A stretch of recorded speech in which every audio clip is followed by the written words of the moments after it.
Renault was the first European car maker to introduce a capable electric car. That was the Zoe, which they introduced back in 2012, so already 10 years ago.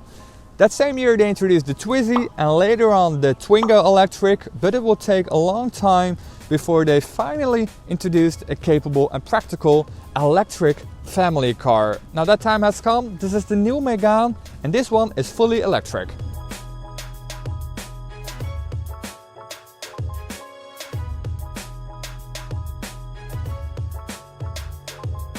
Renault knows how to build and sell electric cars. The Zoe has been one of the best-selling EVs in Europe for the past couple of years, but like I said in the introduction, it took a long time before the Zoe got a bigger electric brother.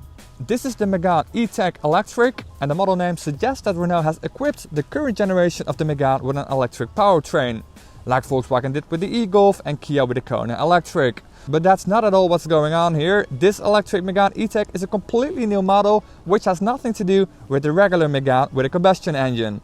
In fact, the regular Megane will still remain available next to this electric Megane. Now I don't really have to tell you that this electric Megane has nothing to do with the current Megane, because you've already seen that. It clearly doesn't look anything like the current Megane. It looks very futuristic, very modern indeed. It has a bit of a weird shape. It's not really a crossover, it's not that high, but you do get these crossover elements here, like this plastic cladding around the wheel arches.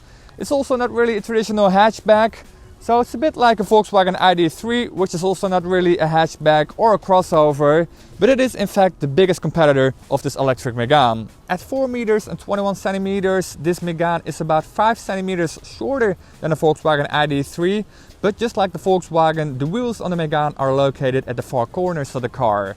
And so despite its compact exterior dimensions, the car has a pretty large wheelbase, so that's the space between the front and the rear wheels, which is 2.70 meters on this electric Megane, which results in quite a decent interior space. I'm going to be talking about motor options and battery options in just a moment when I'm going to take the car for a drive. First, let's look at the cargo room here.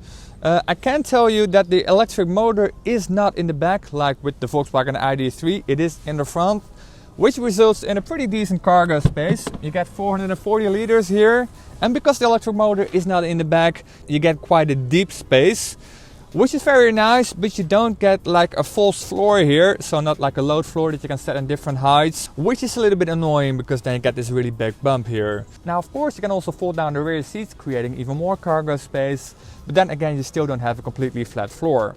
You can also equip the Megane with a tow bar, and they can tow up to 900 kilograms if you have the most powerful version of the car. The interior dimensions of this electric Megane are about the same as with the regular Megane. So that means that a person like me, who is 1.80 meters, sits fine here. I still got plenty of headroom left and also some room for my knees here, and I can put my feet under the seat as well, which is always nice.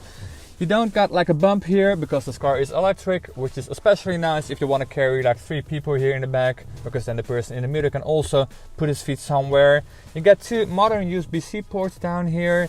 You don't got an armrest, but you do get 3 headrests. Now if you're a bit longer than me, let's say 1.85 meters or 1.90, you might just fit here, but you probably won't. So if you're a bit longer, this is probably not the best place to be in the Megane E-Tech Electric.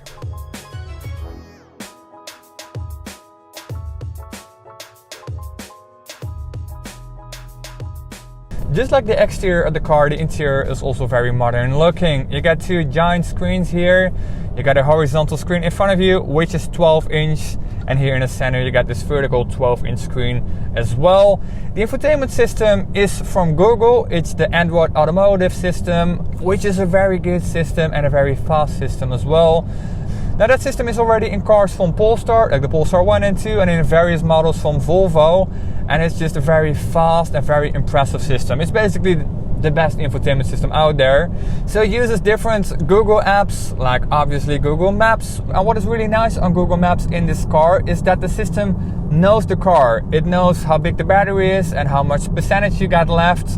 And it will automatically tell you when and where to charge. So if you set your destination, for example from Paris to the south of France, it will automatically calculate at what charging location you have to stop and charge, and it will also tell you for how long. So basically exactly how it works with a Tesla. And that is very helpful. That really reduces the stress of driving an electric car. You don't have to look up yourself where the charging points are and when and how long you have to charge at certain points. Now besides the Google apps, you also got Spotify as standard and can also control different options of the car using this system. Now luckily Renault also included a couple of physical buttons here as well, which is also very nice because then you don't have to fiddle around on the screen. If you just want to set your temperature, there are a couple of physical buttons down here, so you can easily set your temperature without even having to look to the screen. Now like I said, also in front of you, you get a screen, so a digital gauge cluster, again looking very sharp, very clean. Again, it's 12-inch. Now you can easily change the view on the screen, so there's a big view button on the steering wheel, and if you press it you can see the navigation map in big, so the Google Maps screen, but you can also see your speed, your range and all sorts of things. Now the rear view mirror is pretty interesting because you can get a regular rear view mirror, but you can also get an electric one with a camera. So if I pull this lever, this one will turn into a screen as well. So you got another screen. This is the third screen in this car, which gives a pretty clear view of what's going on behind you. Now this is a pretty good option to have because the car has a bit of a sloping roofline here in the back, which admittedly looks pretty cool, but that does mean you have pretty poor rear visibility. But with this option it doesn't really matter because this one uses a camera that is located on the back of the car, so now you can clearly see what's happening behind you. The fit and finish in the interior is very good. You do get some hard plastic on the top door panels, but just beneath that there's Alcantara and some aluminium trim. Here on the top dashboard you got this soft fabric which looks very nice indeed. So all in all, a pretty classy interior. The steering wheel in the interior is completely new. You got the new Renault logo, which looks pretty new, but also a little bit retro. Then let's talk motor options and battery options. This car is built on the new CMF EV platform, which is specifically built for electric cars. The battery pack is of course located in the floor of the car, but because they used smaller and thinner batteries, the battery pack is about 40% lighter and smaller than the battery pack that you get in a Renault Zoe. That also means that the car is fairly light for an electric car. It weighs 1640 kilos, which is about 150 kilos lighter than a Volkswagen ID.3 with about the same battery capacity.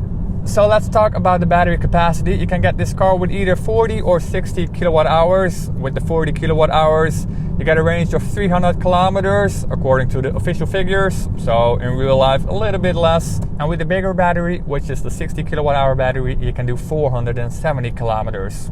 So if you're not planning to do really big trips and just use the car for day-to-day traffic to your job or school, you can do with the small battery option, then you'll be fine with around 300 kilometers of range.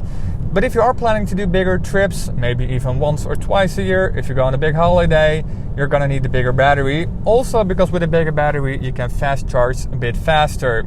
Because with the small battery you can charge up to 85 kilowatt, and with the bigger battery you can fast charge up to 130 kilowatt. That means that if you fast charge this car at the right location with 130 kilowatt, you can get 300 kilometers of extra range within 30 minutes. There are also two motor options to choose from, or basically two power outputs. If you go for the small battery, the electric motor will provide 130 horsepower. If you go for the bigger battery, the motor will provide 220 horsepower.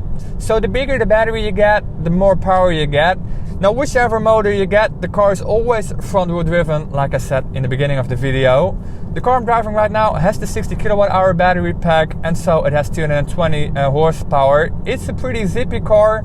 It will do 0 to 100 kilometers an hour in 7.4 seconds, which is not mind-blowing fast. It's about as fast as a similar Volkswagen ID.3. That car is also not the fastest electric car out there, but again, 7.4 seconds is actually pretty fast for a family car. But nowadays we're just used to very ridiculous 0 to 100 times because of electric cars.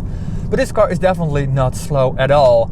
And because this car is not that heavy, again for an electric car, it's a pretty nimble car. It's a very easy and fun car to drive. You can actually have some fun with the car. You can do a bit of sporty driving. There's also a button here on the steering wheel which says multi-sense. So this is basically for the drive modes. So if you press it, you can go to sports, you can go to comfort, you can go to eco.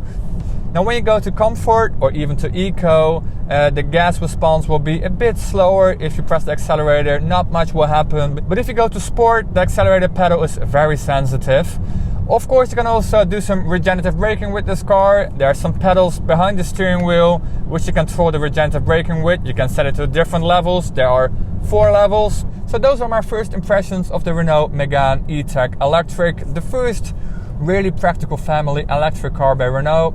Of course, you can also use the Zoe as a family car, but that is really a compact car, and this car offers more practicality.